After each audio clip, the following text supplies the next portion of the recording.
అందరికీ welcome to బుట్టబమ్మ. నేను sari business కోసం ఇచ్చిన వాట్సాప్ నెంబర్లో కొంతమంది యూట్యూబర్స్ మెసేజ్ చేస్తూ ఉంటారు, అక్క మా ఛానల్ ప్రమోట్ చేయరా, కావాలంటే డబ్బులు ఇస్తాం ఇలా అనేసి. ప్లీజ్ దయచేసి అర్థం చేసుకోండి, ఎవరి ఛానల్ని నేను ప్రమోట్ చెయ్యను.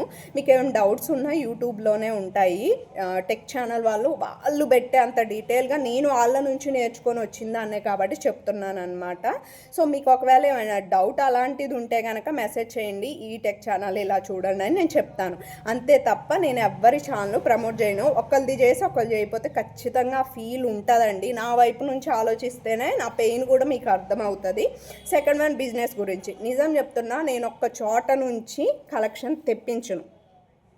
అర్థమవుతుందా? ఒక్క చోట నుంచి కలెక్షన్ తెప్పించను. నేను చాలామంది దగ్గర కలెక్షన్ తీసుకున్నప్పుడు వాళ్ళకి క్లియర్గా చెప్తాను, నాకు యూట్యూబ్ ఛానల్ ఉంది, ఇలా నేను బిజినెస్ చేస్తున్నాను. అప్పుడు వాళ్ళకు ఒక టైప్ ఆఫ్ భయం ఉంటుందా లేదా చెప్పండి? ఒకవేళ మనం ఏమైనా రాంగ్ పంపిస్తే ఈ అమ్మాయి ఛానల్లో పెట్టే ఛాన్స్ ఉంటుందని భయం ఉంటుందా?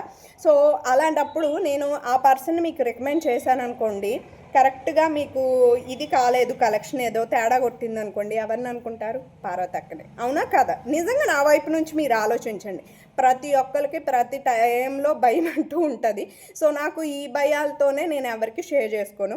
ఒకవేళ మీరు ఇంటి దగ్గర ఉండి నేను స్టార్ట్ చేస్తున్నాను అక్క అనుకుంటే కనుక మదీనా ఈజ్ బెస్ట్ అండి. సో హైదరాబాద్ మదీనాకి వెళ్ళి మీరు ఒకసారి చెక్ చేసుకోండి, కలెక్షన్ అని చెక్ చేసుకొని ఒకసారి వెళ్తే ఏం ప్రాబ్లం లేదు. ఏ షాప్లో ఎంతెంత రేట్లు అమ్ముతున్నారు, క్లాత్ క్వాలిటీ అలా ఉంటుంది, ఎవ్రీథింగ్. నేను అలా సెట్ చేసుకొని సెలెక్ట్ చేసుకొని కొన్ని పీసెస్ తెప్పించుకుంటాను.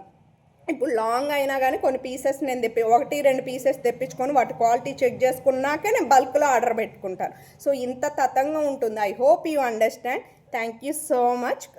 ఇంకా కొంతమంది అడుగుతారు మీరు బల్క్లో పంపిస్తానని. 10 చీరల పైన మీరు తీసుకుంటే నేను కూడా ఇస్తానండి. ఓకేనా? బాయ్.